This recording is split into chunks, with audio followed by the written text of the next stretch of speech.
যদি কোনো মানুষ বলে যে সে মৃত্যুকে ভয় পায় না, তাহলে হয়তো সে মিথ্যা বলছে, নয়তো সে একজন গুর্খা সৈনিক। কথাটি বলেছেন জেনারেল শাম ম্যানেক্স।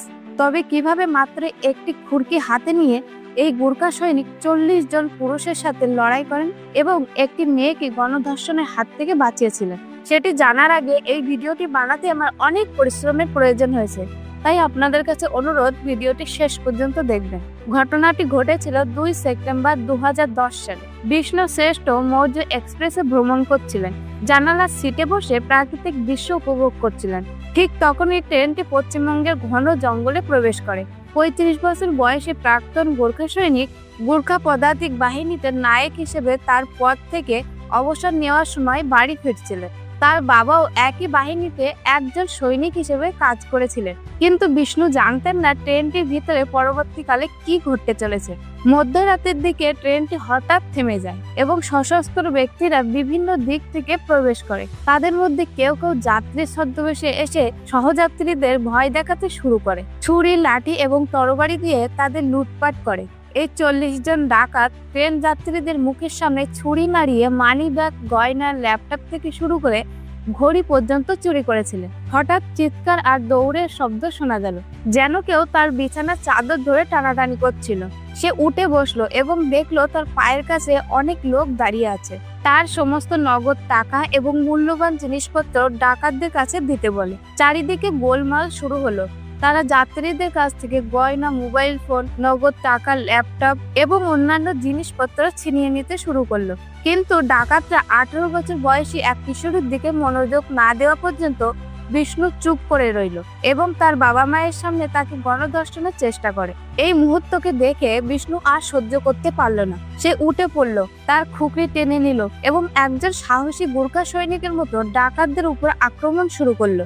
এরপর সে 3 জন চোরকে হত্যা করলো এবং 8 জনকে গুরুতর আহত করলো। বাকি ডাকাতরা পালিয়ে গেল। এই ঘটনার পর বিষ্ণু বাম হাতে ব্লেডের গুরুতর আঘাত লাগে, কিন্তু তাকে তার আশেপাশে যাত্রীদের নিরাপত্তা নিশ্চিত করতে বাধা দেয়নি। পুরো ঘটনাটি 20 মিনিটের মধ্যে শেষ হয়ে যায়। পুলিশ এবং জরুরি কর্মীরা পরবর্তী স্টেশনে অপেক্ষা করছিল। তারা বিষ্ণুকে তাৎক্ষণিকভাবে হাসপাতালে নিয়ে যায়। সম্পূর্ণ সুস্থ হতে তার প্রায় 2 মাস লেগে গেছিল। সৌভাগ্যক্রমে পুলিশ ডাকাতদের গ্রেপ্তার করে 4 লক্ষ টাকা মূল্যবান জিনিসপত্র, সোনার হার, মোবাইল ফোন, ল্যাপটপ এবং অন্যান্য জিনিসপত্র উদ্ধার করে।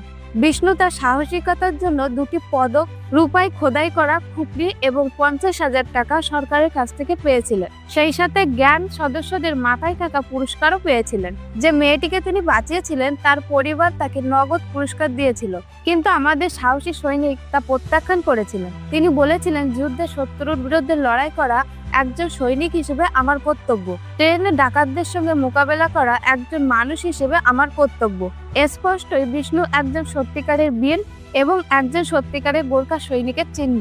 কাপুরুষ হওয়ার চেয়ে মরে যাওয়া ভালো, রয়্যাল গোর্খা রাইফেলস বলেছিলেন। অসাধারণ, অবিশ্বাস্য কুমারী মেয়েদের মর্যাদা রক্ষায় বিষ্ণু গোর্খার শ্রেষ্ঠ সাহসিকতার বর্ণনা করার মতো কোনো শব্দই নেই। কন্যা শিশুদের সুরক্ষার জন্য সর্বোচ্চ ত্যাগ দেখানোর জন্য এবং গোর্খাদের মাথা উঁচু করে তোলার জন্য আমি আপনাকে প্রণাম জানাই। এই বীরত্বপূর্ণ কাজ এবং একজন মানুষ হিসেবে এই কাজটি টিভি এবং সিনেমা হলগুলিতে দেখানো উচিত। কেবল ভারতের সকল নাগরিকদের জন্য জাগরণের ডাক হিসেবে নয়, বরং নাগরিকদের এবং সমগ্র দেশের প্রতি সাহসী গোর্খাদের স্বীকৃতি হিসেবেও। আশা করি প্রতিটি আত্মার মধ্যে একজন বিষ্ণু শ্রেষ্ঠ আছেন।